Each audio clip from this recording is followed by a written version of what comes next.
उत्तर प्रदेश सहित विधानसभा चुनाव जो 5 राज्यों में होने हैं उनकी घोषणा हो चुकी है, उनकी तिथियों की घोषणा हो चुकी है। जहां पे जिस चरण में चुनाव होना है उन सारी चीज़ों की घोषणाएं हो चुकी हैं।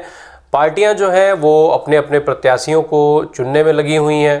तमाम पार्टियों ने अपने प्रत्याशी अपने अपने कई सीटों के लिए राजनीतिक दलों ने अपनी प्रत्याशियों की घोषणा भी कर दी है। ऐसे में अब जो सियासत है वो जो चुनाव को लेकर के केंद्रित हो चुकी है।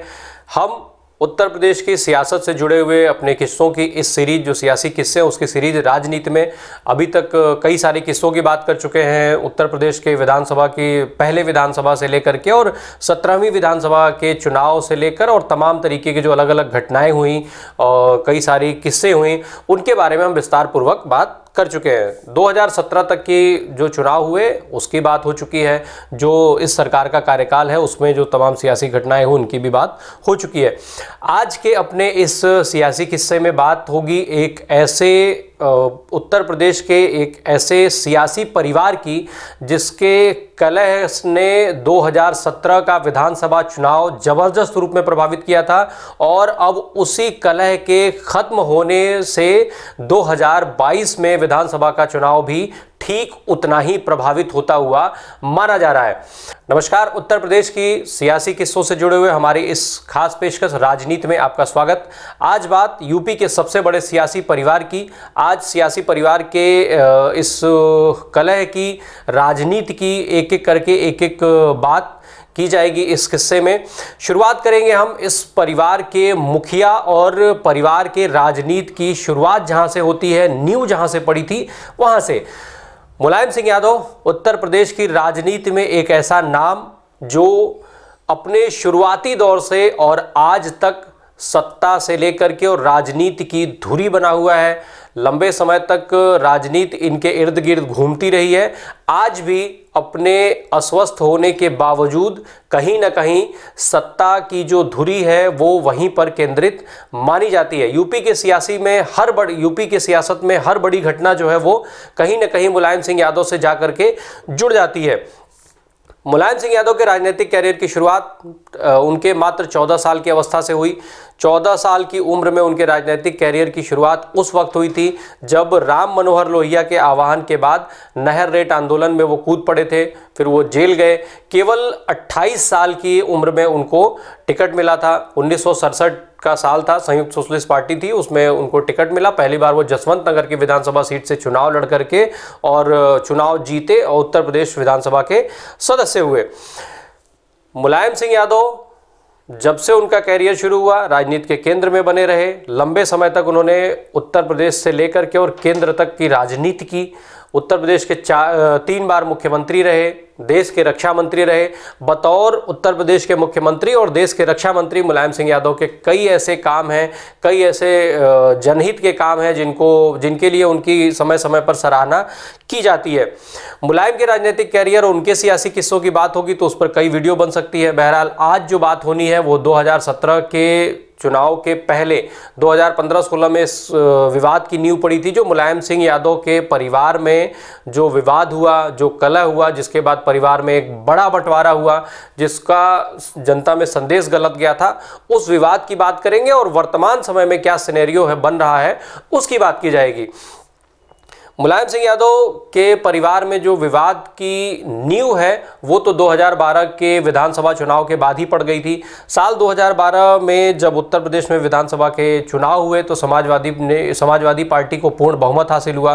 पूर्ण बहुमत के बाद समाजवादी पार्टी की सरकार उत्तर प्रदेश में बनी थी। इसका जो सबसे ज़्यादा श्रेय था वो उस समय मुलायम सिंह यादव के पुत्र अखिलेश यादव को गया था। अखिलेश यादव उस समय सांसद थे, साथ ही साथ उत्तर प्रदेश में समाजवादी पार्टी के प्रदेश अध्यक्ष थे। बतौर सपा के प्रदेश अध्यक्ष अखिलेश यादव ने पूरे प्रदेश में रथ यात्रा की। उस रथ यात्रा को खूब व्यापक समर्थन मिला। रथ यात्रा में जनसैलाब उमड़ा। सबसे बड़ी बात यह रही कि ये जो जनसैलाब था, ये जो समर्थन था वो वोटों में कन्वर्ट हुआ। वोट के जब चुनाव के नतीजे आए तो समाजवादी पार्टी को 224 सीटें हासिल हुई। 2007 के मुकाबले समाजवादी पार्टी को 127 सीटों की बड़ी बढ़त मिली थी उस चुनाव में। जो वोट प्रतिशत की बात की जाए तो उस चुनाव में समाजवादी पार्टी को 29.15% वोट हासिल हुआ था।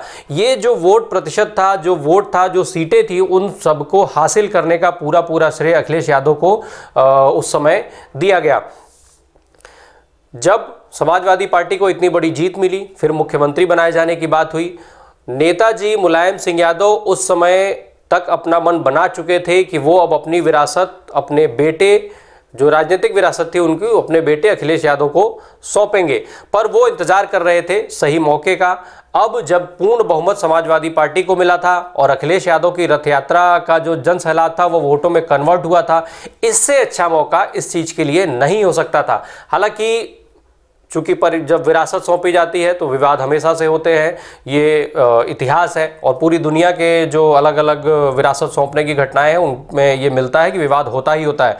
नेताजी चाहते थे कि किसी तरीके का विवाद ना हो, इसके लिए वो माहौल बनाने में जुटे थे, और माहौल बनाने का जो जिम्मा दिया गया था वो राम गोपाल यादव को सौंपा गया था। राम गोपाल यादव ने इसके पक्ष में माहौल बनाया। जब इतनी बड़ी जीत हासिल हुई समाजवादी पार्टी को, तो राम गोपाल यादव ने मुख्यमंत्री के तौर पर अखिलेश यादव का नाम प्रस्तावित किया।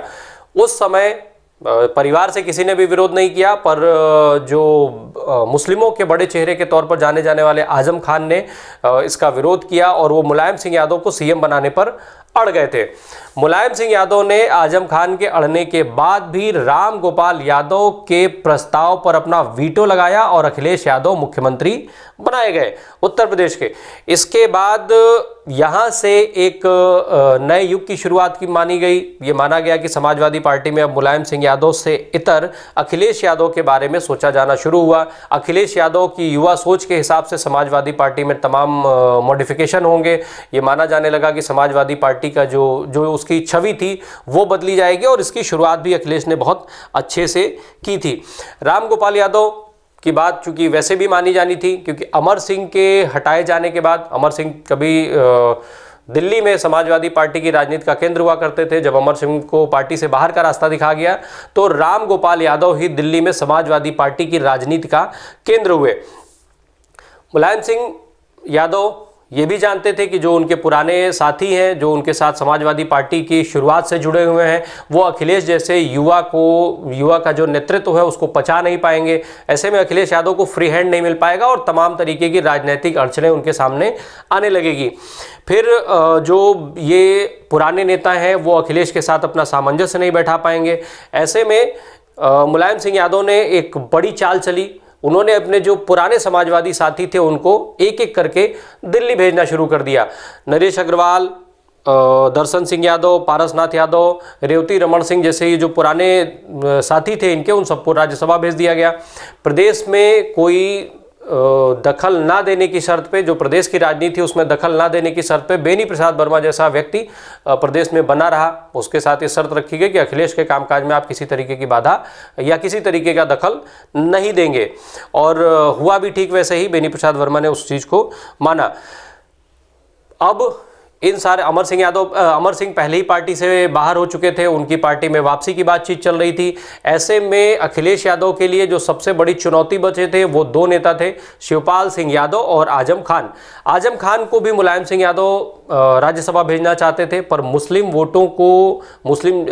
वोटरों को साधने के लिए मुलायम सिंह ने उनको यहाँ पर बनाए रखा। हालांकि इसके लिए ये भी कहा जाता है कि अमर सिंह का विरोध इनकी आजम खान की पत्नी अमर सिंह की पार्टी में वापसी का विरोध कर रही थी, जिसके चलते उनको राज्यसभा भेजनी मजबूरी हो गई और इसी के चलते आजम खान यहाँ बने रह गए। बहरहाल अब चूंकि शिवपाल सिंह यादव और मुलायम सिंह यादव की जो जोड़ी थी, मुलायम सिंह यादव और शिवपाल की जोड़ी को यहाँ पर जो खासे जो समाजवादी हैं उनमें और खासा लोकप्रियता हासिल थी, उनका बहुत सम्मान किया जाता था। इतना ही नहीं, शिवपाल सिंह को मुलायम का लक्ष्मण कहा जाता था। साथ ही संगठन के लिहाज से शिवपाल सिंह यादव की मजबूती और उनका जो अनुभव था वो दोनों अखिलेश के लिए सबसे बड़ा चैलेंज था। उसी समय कौमी एकता दल के समाजवादी पार्टी में विलय को लेकर के दोनों चाचा भतीजा आमने सामने आ गए। शिवपाल सिंह यादव चाहते थे कि कौमी एकता दल का विलय हो, जबकि अखिलेश यादव उसका विरोध कर रहे थे। फिर शिवपाल सिंह यादव ने मुलायम सिंह यादव को साथ लिया और कौमी एकता दल का विलय कराया। फिर उसके बाद अखिलेश ने विरोध किया, उन लोगों को बाहर किया। इसी झगड़े के बीच में अखिलेश यादव को एक मौका मिला। अखिलेश यादव ने तुरंत ही शिवपाल सिंह यादव से उनके जो विभाग थे उसको छीना, साथ ही साथ उनके जो करीबी मंत्री थे उनको एक एक करके हटाना शुरू कर दिया। उसमें गायत्री प्रजापति, नारद राय, ओम प्रकाश सिंह, सादाब फातिमा जैसे लोगों को मंत्रिमंडल से बाहर का रास्ता दिखा दिया गया। इतना ही नहीं, अमर सिंह और शिवपाल सिंह यादव के करीबी रहे दीपक सिंघल को भी, जो मुख्य सचिव थे उस समय, उनको हटाया गया। ये सारी चीज़ें अखिलेश यादव ने तुरंत की। इसके बाद कुछ दर्जा प्राप्त राज्य मंत्री भी थे जो शिवपाल सिंह के समर्थक माने जाते थे, उनको भी अखिलेश ने उनसे वो दर्जा वापस ले लिया। इन सारी चीज़ों के बीच में ये विवाद जो है वो गहराता गया, बढ़ता गया। फिर नेताजी मुलायम सिंह यादव उस समय दिल्ली में थे, दोनों लोग, फिर उसके बाद दोनों लोगों ने दिल्ली जाना शुरू किया। शिवपाल सिंह यादव नेताजी मुलायम सिंह यादव से मिलने के लिए दिल्ली पहुंचे। नेताजी ने इनको, शिवपाल सिंह यादव को साधने के लिए उत्तर प्रदेश के समाजवादी पार्टी के प्रदेश अध्यक्ष पद से अखिलेश यादव को हटा करके और शिवपाल सिंह यादव को प्रदेश अध्यक्ष बना दिया। शिवपाल सिंह यादव प्रदेश अध्यक्ष बना दिए गए, अखिलेश ने उनसे उनका पोर्टफोलियो छीन लिया। ये सारी चीज़ें जो थी वो शिवपाल के विपरीत जा रही थी। इसके बावजूद भी शिवपाल सिंह यादव नेताजी का साथ छोड़ना नहीं चाहते थे। वहीं दूसरी तरफ अखिलेश यादव ये बार बार कहते थे कि मैं नेताजी का बेटा हूं और पिता और पुत्र के बीच में कोई और नहीं आ सकता है। हालांकि इन सारे विवाद की जड़ अखिलेश यादव के हिसाब से अमर सिंह थे, अखिलेश यादव के हिसाब से अमर सिंह विवाद का जड़ माने जाते थे, और शिवपाल यादव के हिसाब से राम गोपाल यादव इस विवाद के जड़ में माने जाते थे। माना जाता था कि सारा विवाद जो है वो राम गोपाल यादव की वजह से ही हुआ। परिवार के इस विवाद ने एक ऐसी स्थिति पैदा कर दी कि अपने बड़े बड़े दांवों के चलते अपने राजनीतिक विरोधियों को चित करने वाले मुलायम सिंह यादव खुद पहली बार बेबस नजर आ रहे थे। इनका सुलह नहीं करा पा रहे थे। एक की तरफ बढ़ते तो दूसरे में नाराजगी होती, दूसरे की तरफ बढ़ते तो पहले में नाराजगी हो जाती। इन सारी चीज़ के बीच में ये सियासी घटनाएं चल रही थी। टिकट बंटवारे को लेकर के ये विवाद और ज़्यादा गहरा गया। फिर ये हुआ कि मुलायम सिंह यादव की तरफ से टिकट जारी किया गया, जिसमें अरविंद सिंह गोप, राम गोविंद चौधरी जैसे जो अखिलेश यादव के कट्टर समर्थक नेता माने जाते तो उनका टिकट काट दिया गया। फिर अखिलेश ने चीज़ों को फिर से पैरवी की तो फिर कुछ लोगों के नाम जोड़े गए। इस तरीके की तमाम घटनाएं समय समय पर होती रहीं। फिर समाजवादी पार्टी का अधिवेशन और ये सारी घटनाएं हुई जो पब्लिक डोमेन में मिलती हैं। बहरहाल इन सारे राजनीतिक कलहों और सुलहों के बीच में नेताजी एक चीज़ में बिल्कुल क्लियर थे कि जो 2017 का चुनाव होगा वो अखिलेश के चेहरे पर ही लड़ा जाएगा, और नेताजी सारे कदम उसी तरफ बढ़ाते थे। नेताजी शिवपाल सिंह यादव को छोड़ना भी नहीं चाहते थे, पर अखिलेश यादव के साथ उनको ला भी नहीं पा रहे थे। इस्तीफे, मान मनव्वल और ये सारे दौर चलते रहे। इन सबके बीच में अखिलेश यादव 2017 में पार्टी का मुख्य चेहरा बन करके सामने आए। इसी विवादों के बीच में वो फिर से अपनी रथ यात्रा लेकर के और प्रदेश भ्रमण पर निकल गए थे। पहले ये कहा जा रहा था कि नेताजी मुलायम सिंह यादव इस रथ यात्रा को हरी झंडी दिखाएंगे, पर जब ये कलह चल रही थी ऐसे में नेताजी ने उसके लिए इनकार कर दिया था। अखिलेश यादव बिना हरी झंडी के ही अपनी रथ यात्रा उस बार अखिलेश ने शुरू कर दी थी। इन सारे चीज़ों के बीच में विवाद बढ़ता गया। शिवपाल सिंह यादव ने पार्टी से अलग हो गए। शिवपाल सिंह ने अपनी नई पार्टी बनाई, प्रगतिशील समाज पार्टी बनाया उन्होंने। उसमें उनके जो समर्थक नेता थे वो उनके साथ चले गए। अखिलेश का एक अपना धड़ा था, जो उनके समर्थक थे वो उनके साथ रहे। बहरहाल इन सब के बीच में जो मुलायम सिंह यादव परिवार का विवाद था वो खुल करके लोगों के सामने आ गया। मुलायम, शिवपाल और अखिलेश के बीच की जो दूरी थी वो जनता को बिल्कुल साफ साफ दिखने लगी। अखिलेश ने सीएम रहते ही, अखिलेश जिस वक्त मुख्यमंत्री थे उत्तर प्रदेश के, उसी समय समाजवादी पार्टी में 3 अलग अलग गुट बन गए। ये जो सारे गुट थे वो एक दूसरे पर आरोप प्रत्यारोप लगाते रहते थे और इसकी वजह से ये सारे गुट मीडिया की सुर्खियों में रहते थे। उस समय जाड़े के मौसम में भी उत्तर प्रदेश में ये सियासी गर्मी बढ़ी हुई थी।